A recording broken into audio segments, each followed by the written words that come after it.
En Santiago 1, versículos 2 al 4, se encuentra la meditación para hoy. Y bueno, he titulado este sermón Autenticando la Fe. Autenticando la Fe, Santiago 1, versículos 2 al 4.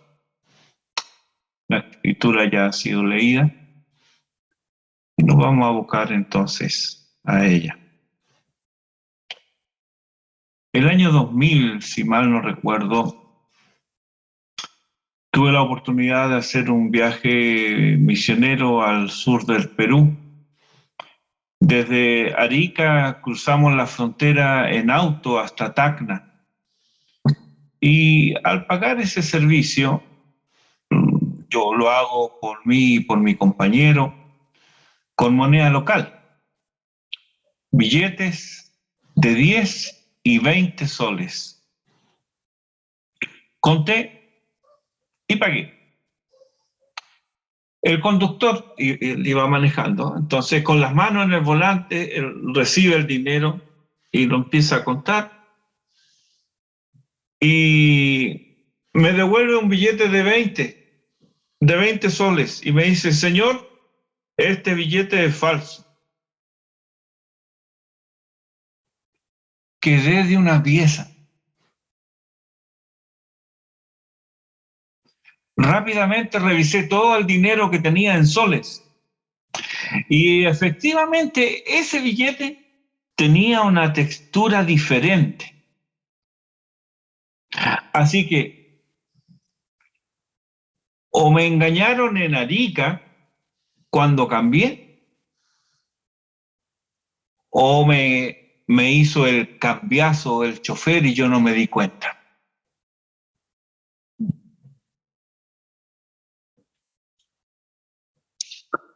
Como quiera que sea, tenía ese papel que lucía igual que el verdadero, pero al tacto era diferente, era falso, no tenía valor alguno.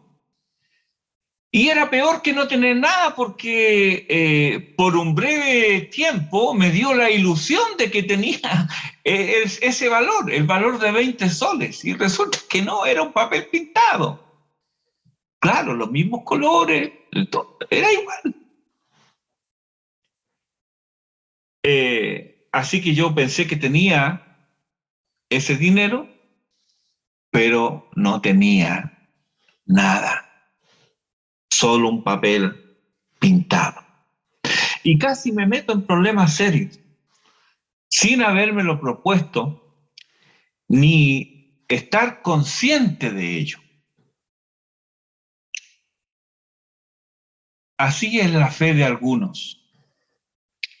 Creen tenerla, creen ser ricos en fe y no saben que están en bancarrota espiritual, una fe falsa, una pseudo fe, sin valor, sin fundamento, sin sustancia. ¿Cómo es posible esto? Un creyente me contaba que luego de una profunda depresión que lo llevó incluso a atentar contra su vida, por muchos años, luego de eso, pasó por diversas congregaciones cristianas y él nunca fue confrontado por su pecado. Estas son congregaciones donde se les dice a los inconversos: Dios te ama y tiene un plan maravilloso para tu vida. Allí encuentran aceptación, propósito y hasta un cambio aparente de vida. Aparente por cuanto es solo cosmético, es un cambio externo, pero internamente el pecador sigue viviendo bajo la esclavitud del pecado y obedeciéndolo hasta que lo somete del todo. El pecado lo somete a él y se cumple en él el proverbio que encontramos en la segunda epístola de Pedro, capítulo 2, versículo 22, el perro vuelve a su vómito y la puerca lavada a revolcarse en el cieno. Por un tiempo pareció tener fe, Pero una vez puesta a prueba la supuesta fe, demostró ser falsa. Y el que creía ser creyente se descubrió hundiéndose más y más en las fangosas y nauseabundas arenas del pecado. No tenía tal fe, no había nacido de nuevo. Había experimentado un cambio, sí, pero solo un cambio externo. Había adquirido una nueva religión, pero no tenía una nueva vida. Por muy lamentable que esto parezca, es también muy frecuente que acontezca. Pero hay algo peor. ¿Qué es lo peor? Cuando a puertas de la muerte se hace evidente que no se tiene un Salvador y que toda la vida de supuesto cristianismo no ha sido más que una impostura. Difícilmente, hermano, habrá angustia y confusión parecida al experimentar los terrores de la muerte sin la fe verdadera, la fe que está anclada en Cristo. Por favor, te ruego, asegúrate ahora de tener esa fe.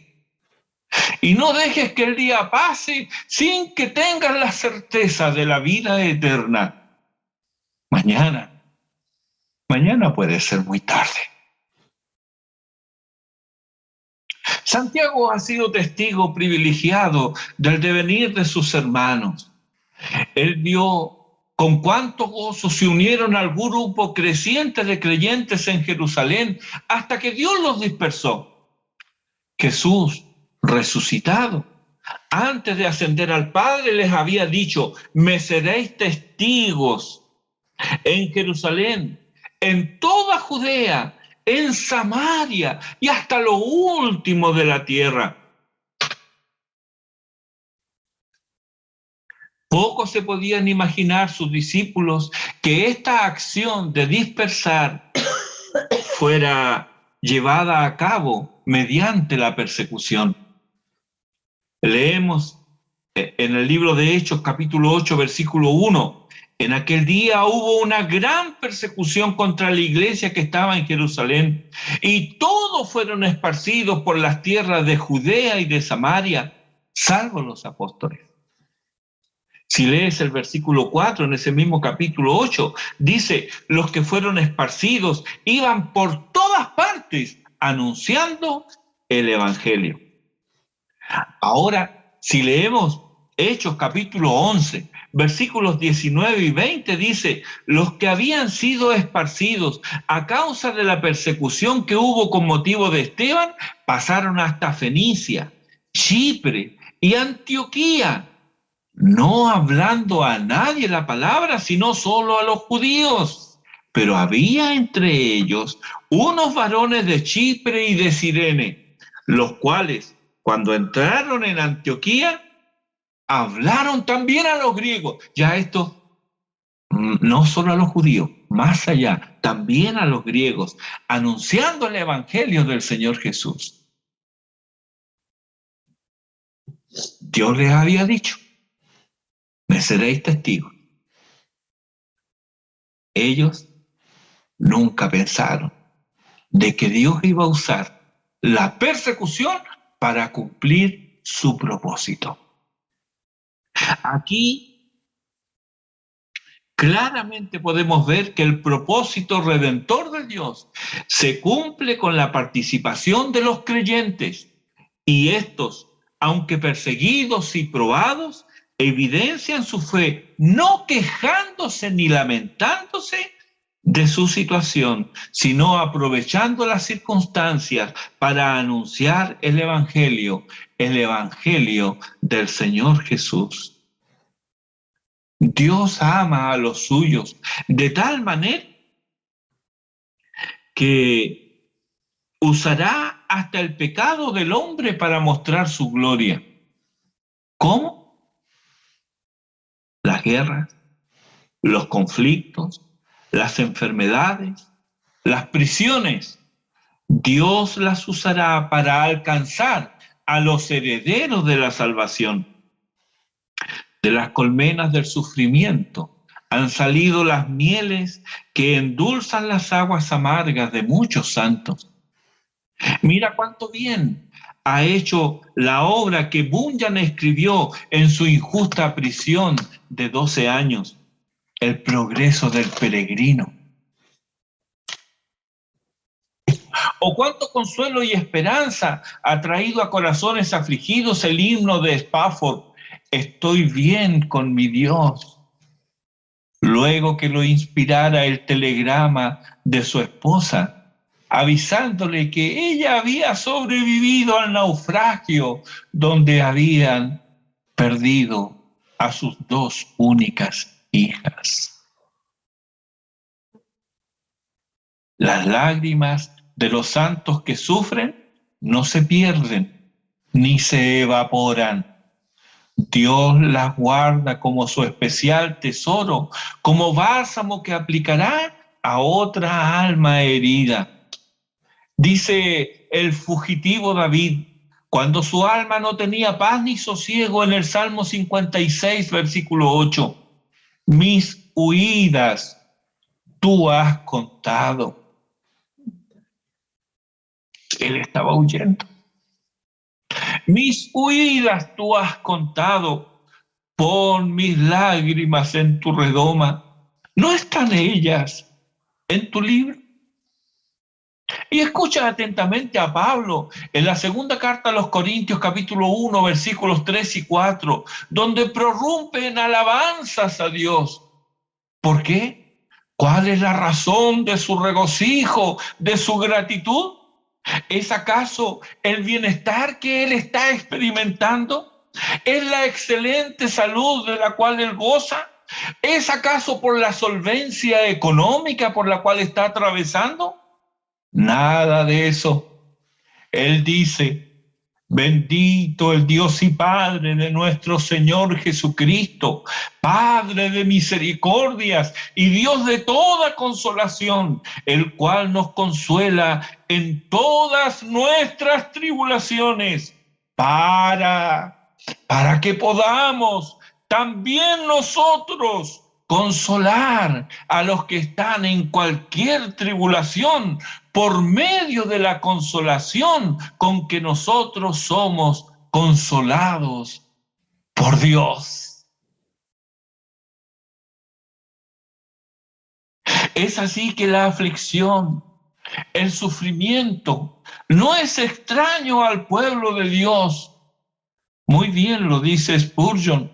Dios, dice él, al elegir a su pueblo, no tuvo el designio de que fuese un pueblo no probado. Al contrario, sus componentes fueron elegidos en el horno de aflicción. Nunca fueron elegidos para la paz mundanal y el goce terrenal. Sabias palabras que vienen a refrendar Hechos capítulo 14, versículo 22, y que haremos bien en recordar. Es necesario que a través de muchas tribulaciones entremos en el reino de Dios. Entonces, estando cierto que entraremos en pruebas, que dejaremos una para entrar en otra, veamos cómo nos enseña Santiago que debemos afrontarlas. Versículos 2 y 3. Hermanos míos, tened por sumo gozo cuando os halléis en diversas pruebas, sabiendo que la prueba de vuestra fe produce paciencia. Una lectura superficial de este texto nos puede dejar perplejos. ¿Cómo es eso de tened por sumo gozo cuando os halléis en diversas pruebas? ¿Leí bien? A lo mejor no está traducido correctamente, pero no. Santiago dice lo que dice. El sentido común Me dice que no se está refiriendo a alegrarse en el momento que se está afrontando la experiencia de prueba. Nadie que esté en su sano juicio se alegra porque el doctor le dice que tiene cáncer.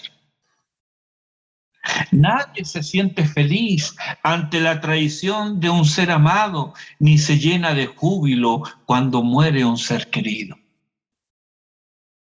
La cesantía, el abandono, la precariedad, los reveses y fracasos económicos o académicos no son motivo de gozo precisamente.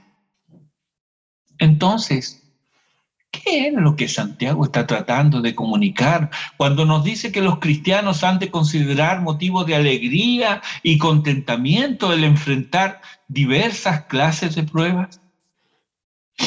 La respuesta en parte está en que la palabra tener también puede ser traducida como considerar, estimar, prever, observar, como si nos dijera: no prestes tu atención a la circunstancia presente, considera el futuro, prevé el futuro, estímalo, observa.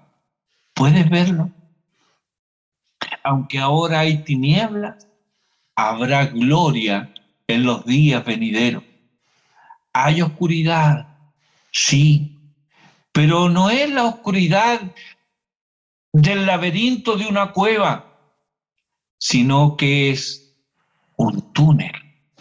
Y al final brilla la luz. La alegría en medio de la prueba la encontramos en la crucifixión de Cristo y también la encontramos en su enseñanza. La agonía de la cruz no fue para el Señor un motivo de alegría. Si Él se alegró en la experiencia, fue porque miró al futuro, consideró y comprendió lo que se cumpliría por medio de su crucifixión. Hebreos capítulo 12, versículo 2 nos dice: puesto los ojos en Jesús, el autor y consumador de la fe, el cual por el gozo puesto delante de él sufrió la cruz, menospreciando el oprobio, y se sentó a la diestra de Dios, a la diestra del trono de Dios. En las bienaventuranzas, el Señor no nos dice que hemos de alegrarnos por el hecho de la persecución, sino que pongamos nuestra felicidad, consideremos, estimemos nuestro gozo en la recompensa que vendrá luego de la persecución. Eso lo encuentras en Mateo capítulo 5, los versículos 11 y 12. Pablo expresa el mismo sentir en 2 Corintios capítulo 4, versículo 17. Mira cómo lo dice él: porque esta leve tribulación momentánea, leve, momentánea, produce en nosotros un cada vez más excelente y eterno peso de gloria. Esa es la perspectiva correcta. No detenerse en el sufrimiento, sino en la gloria que viene para ser manifestada cuando Cristo se manifieste. Esa es la perspectiva correcta que debe atesorar el creyente. Pero no todos los de Israel son israelitas. Y aunque se siembre trigo, inevitablemente aparece la cizaña. Se parecen mucho, pero no son. Así también sucede entre los congregados. No todos los creyentes, no todos son creyentes, aunque algunos lo parecen. Mira cómo el Señor, explicando la parábola del sembrador, se refiere a estos que parecen ser. En Lucas 8:13 dice: los de sobre la piedra son los que, habiendo oído, reciben la palabra con gozo, pero estos no tienen raíces. Creen por algún tiempo y en el tiempo de la prueba se apartan. La palabra prueba aquí que usa el Señor es la misma que emplea Santiago en el versículo 2 de este capítulo 1 de Santiago, cuando habla de diversas pruebas. En la prueba diversa, variada, el creyente aprueba. El que parece pero no es, reprueba. El creyente se goza, pues tiene su mira en la eternidad. En cambio, el que parece pero no es, se amarga, porque su vista está absorta en lo presente. De modo que la calidad y cualidad de creyente lo manifiesta la prueba. Y Santiago nos dice que la prueba produce fruto. ¿Cuál es ese fruto? Versículo 3. Sabiendo que la prueba de vuestra fe produce paciencia.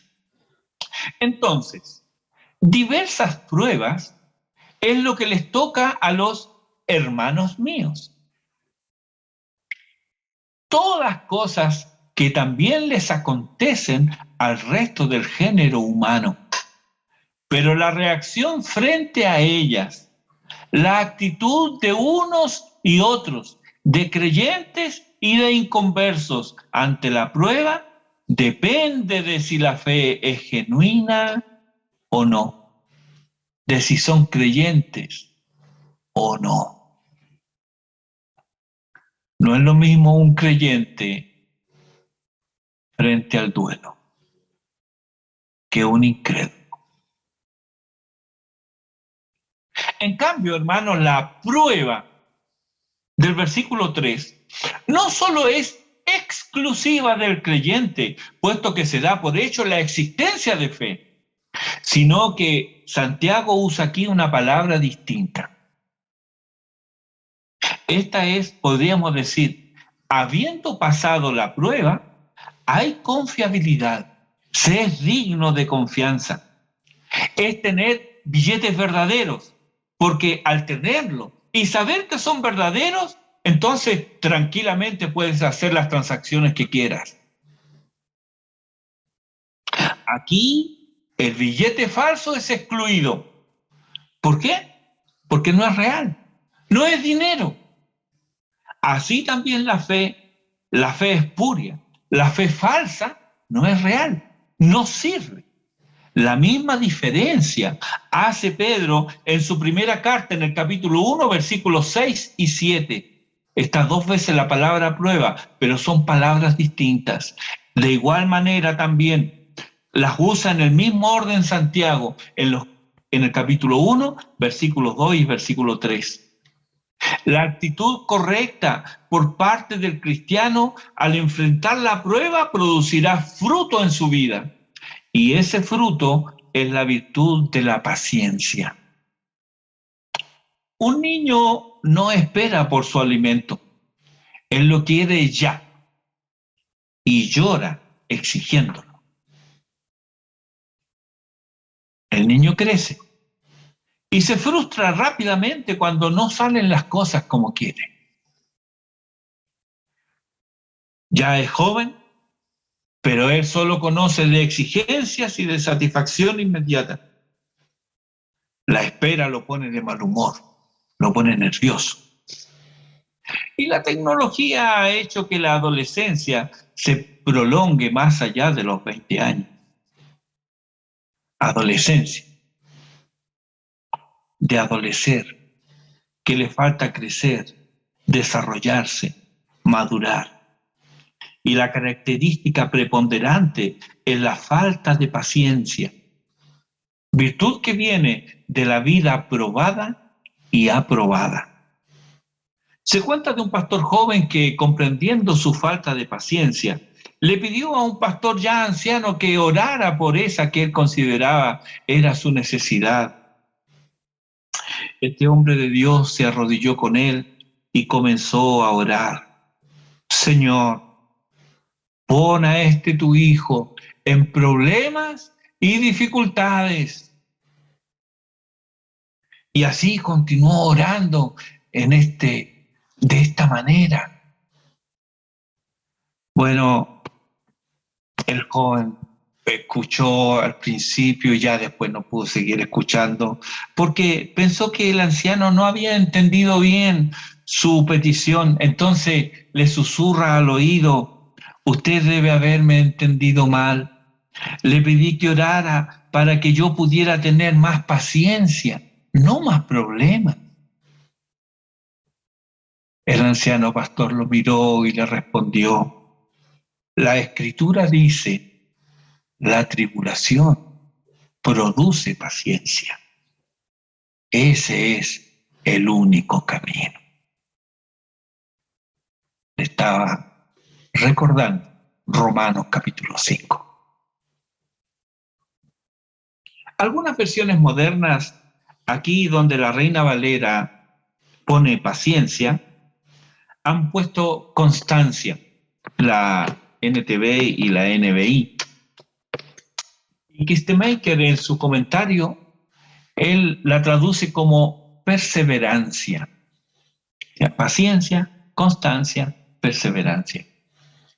La razón de las diferentes palabras es que la palabra original es rica en significado y no hay palabra en español que abarque su significado totalmente.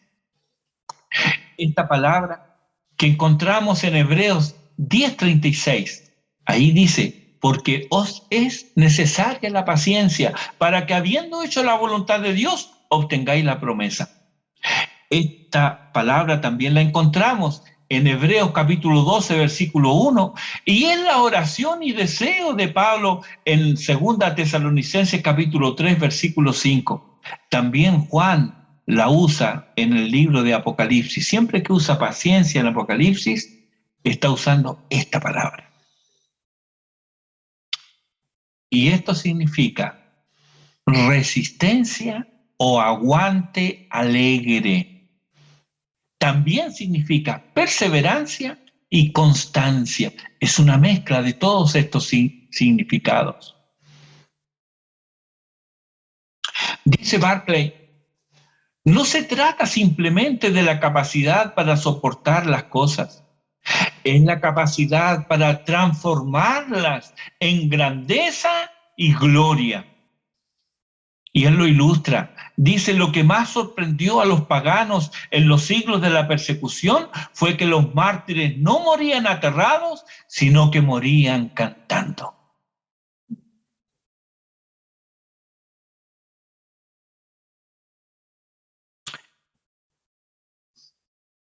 Esa es la virtud que odió el duque de Alba, quien, enviado por el rey español Felipe II a sofocar el levantamiento protestante en los Países Bajos y habiéndolos vencido el 21 de julio de 1568, ordenó darles muerte, no sin antes quemarles la lengua con hierros candentes, para evitar que ellos cantaran mientras marchaban a la hoguera. Esta paciencia es distinta de aquella expresada por los deudores allá en Mateo 18. Recuerda: ten paciencia conmigo y yo te lo pagaré todo. Porque ahí están diciendo en modo coloquial, como diríamos nosotros: aguántame un cachito, espérame un poco. Pues esa paciencia ahí en Mateo 18 solo significa aguante. Es distinta de esta otra. La fe de los mártires, puesta a prueba, fue transformada, como dice Barclay, en grandeza y gloria. Aquí nos hace sentido Apocalipsis 14:12. Aquí está la paciencia de los santos, los que guardan los mandamientos de Dios y la fe de Jesucristo. ¿Son ellos diferentes a nosotros? ¿Por qué? ¿No tenían la misma fe que tenemos nosotros. El Señor de ellos no es el mismo nuestro. La fe es una sola y el Señor es el mismo. La diferencia está en nuestra pobre alimentación, limitado entendimiento, falta de madurez, débil contextura espiritual, ignorancia deliberada y pereza creciente. No hemos de arrepentirnos. Hermanos, hemos de volvernos a nuestro Dios e implorar su misericordia sobre nosotros. Nos ha dado su palabra y la hemos despreciado. Nos ha dado su espíritu y lo hemos ignorado. Nos ha dado vida y dones y los hemos malgastado o los hemos escondido. No sigue de todo ello como consecuencia natural que tratemos por todos los medios, igual que los impíos, de soslayar la senda del deber cuando eso significa sufrimiento. ¿No explica esto también cuán fácilmente nos rendimos y sucumbimos a la tentación de confiar en nuestros propios recursos que creemos ver y no a esperar confiadamente, pacientemente en la salvación del Señor?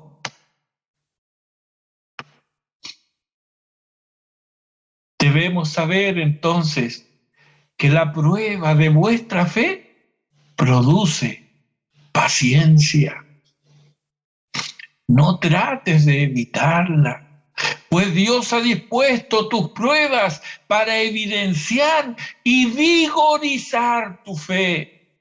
No estás donde estás porque tienes mala suerte. Ríete del karma como creencia absurda y despréciala como trapo de inmundicia. Dios ha dispuesto las cosas para tu bien y para su gloria. Estás donde tienes que estar. Él ha medido el ancho de tus pruebas. Él ha pesado esa carga. Él conoce el tiempo que durará y la profundidad de esa prueba. Pero también sabe que tendrás gracia suficiente para no solo sobrellevarla, sino también para salir airoso. Él te dará la fuerza para soportarla, pues Él fortalece al débil y multiplica la fuerza del que no tiene ninguna. Y lo más importante, Él ha prometido estar contigo. ¿No dijo Dios Todopoderoso: con Él estaré yo en la angustia? Isaías 41, versículos 13 y 14 dice: no temas, porque yo, Jehová, soy tu Dios, quien te sostiene de tu mano derecha y te dice: no temas, yo te ayudo. No temas, gusano de Jacob, oh vosotros los pocos de Israel, yo soy tu socorro, dice Jehová, el Santo de Israel es tu Redentor. ¿Estás en pruebas y dificultades? Mira el Salmo 34, versículos 17 al 19. Claman los justos y Jehová oye y los libra de todas sus angustias. Cercano está Jehová a los quebrantados de corazón y salva a los contritos de espíritu. Muchas son las aflicciones del justo, pero de todas ellas le librará Jehová. Bendito sea el Señor. ¿Es la paciencia el único fruto esperable de la prueba? Claro que no, hermano. Los sarmientos son hermosos cuando son bien cuidados y mantenidos. Dan abundantes racimos de uvas, apetitosas, jugosas, refrescantes. Más tiempo en la parra, más dulce la fruta. Si se exprime, tenemos un néctar delicioso. Y si este fermenta, obtendremos un buen vino. Si la fruta se seca, tendremos deliciosas pasas. Y si el vino fermenta de manera adecuada, obtendremos un rico vinagre. Y si prensamos las semillas, obtendremos un delicado y apreciado aceite que tanto ayuda a proteger tu piel como a aderezar tus ensaladas y comidas. Todo esto y más de un solo fruto. Así lo hizo y lo quiso el Creador. Si es así en el mundo natural, no nos debe extrañar que los frutos espirituales excedan con mucho nuestra capacidad de asombro. Tenemos un Dios maravilloso y maravillosas son todas sus obras. Estábamos muertos y nos dio vida. Éramos enemigos y nos adoptó como hijos suyos en el amado. Estábamos en prisiones de oscuridad y nos ha trasladado al reino glorioso de su amado Hijo. Estábamos en bancarrota y nos hizo herederos de su abundante riqueza. Estábamos perdidos y Él nos halló. Y todo esto de pura gracia. Santiago nos sorprende ahora al decirnos que la paciencia no es todo, ni lo único que se obtiene de la fe probada, pero nos deja con la expectativa, pues solo nos habla en términos generales de esa bendición. Versículo 4. Mas tenga la paciencia su obra completa para que seáis perfectos y cabales sin que os falte cosa alguna. Es como si nos hablara de la uva y nada nos mencionara de las pasas, el jugo, el vino, el vinagre y el aceite.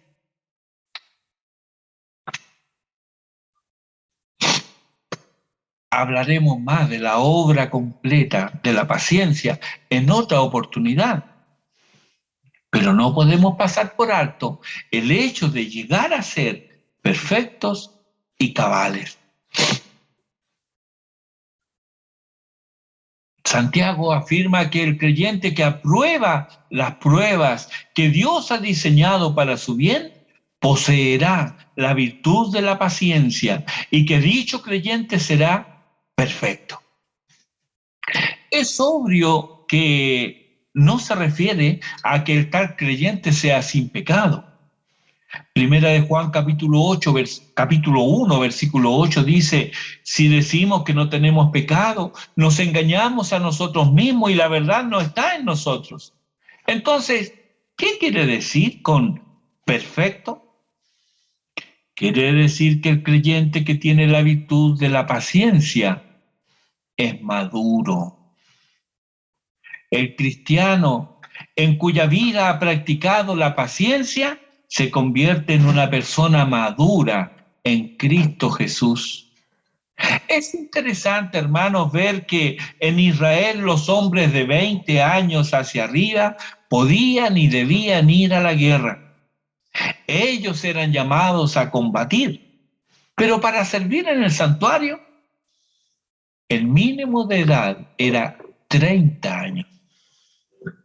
Lo puedes leer y comparar ahí número 1 y números 4. El número 1 habla de los que van a la guerra y el número 4 habla de los que van a ministrar en el santuario. Uno de 20 años para arriba, los otros de 30 años para arriba. El deseo de Dios expresado en Levítico 19:6, y vosotros me seréis un reino de sacerdotes y gente santa, se cumple con la iglesia. Así lo dice Pedro en su primera carta, capítulo 2, versículo 9. mas vosotros sois linaje escogido, real sacerdocio, nación santa, pueblo adquirido por Dios, para que anunciéis las virtudes de aquel que os llamó de las tinieblas a su luz admirable. El creyente ha sido y es llamado al servicio. La única razón por la cual el creyente no sirve es por su inmadurez o porque, siguiendo la analogía de la ley, se ha convertido en una persona inmunda. Pero si se limpia de su inmundicia y ha dejado su inmadurez, puede y debe servir. El creyente ha de ser completo, es decir, debe tener la actitud de servicio que debe caracterizar al cristiano. Debe ser completo, perfecto. Esa es la expresión para describir al sacerdote que está capacitado para ofrecer sacrificios a Dios. Ha hecho caso a las normas de Dios para su servicio y ha cumplido los requisitos que su oficio demanda. Puede ser sacerdote y estar libre de inmundicia, pero si es menor de 30 años, debe esperar para oficiar. Le falta madurez. Necesita ser probado y aprobado. Debe ejercitarse en la paciencia. En el servicio a Dios, los atolondrados y apresurados normalmente causan mucho daño. No un neófito es el consejo apostólico válido también para hoy. Nadab y Abiú, ambos sacerdotes consagrados, quisieron innovar sin tener en cuenta la ley de Dios ni el consejo de los mayores y murieron por el sacrilegio que cometieron. Somos llamados a servir, hermanos, pero jamás serviremos de cualquier manera. Hay solo una manera correcta de servir a Dios y esta es a la manera de Dios, bajo sus directrices. Y se requiere madurez para esperar, para seguir indicaciones, sin apartarse a diestra ni a siniestra. Dígale a un niño, debes ir por aquí, hijo. ¿Y por qué? ¿Por qué no me voy mejor por allá? ¿No son así los niños? Así son los inmaduros. Constantemente cuestionan. Hermanos, no es que estemos llamados a nunca cuestionar. No. Pero cuando cuestiones, asegúrate que lo estás haciendo porque alguien ha entendido mal la palabra de Dios, una directriz de Dios. Se requiere madurez entonces para esperar, para seguir indicación. Solo el cristiano maduro es apto para servir, pero la madurez no es un estado que se alcanza. No es que yo llego a este nivel, ya soy maduro. No, sino que es una posición en la que se va progresando. En otras palabras, puedes ser maduro para cuidar un infante, pero no lo eres para salir a la guerra. Puedes ser maduro para salir a la guerra, pero no lo eres para entrar en el servicio del santuario. Cada cosa y servicio requiere un grado distinto de madurez.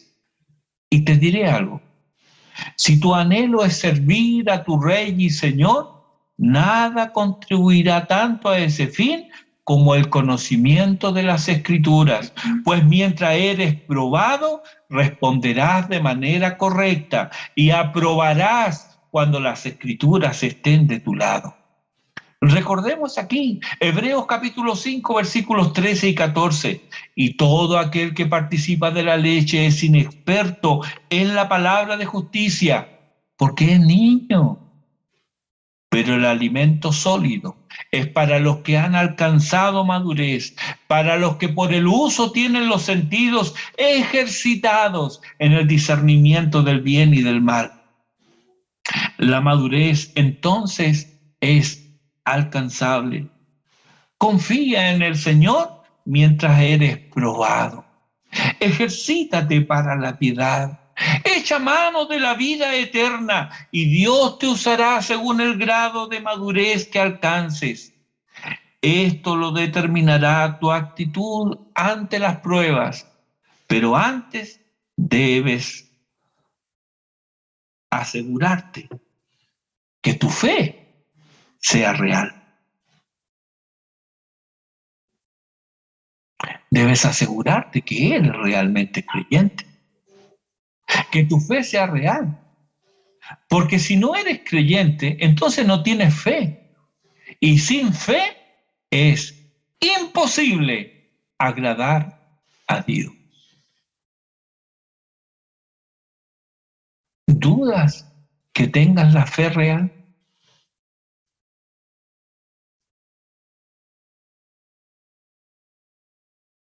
Si lo estás dudando, si sabes que no tienes esa fe, entrégale tu vida a Cristo.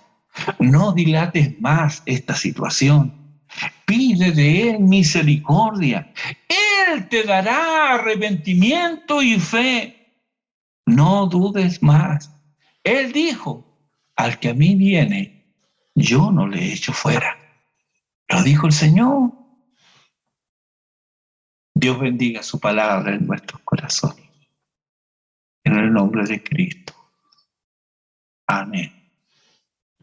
Ore.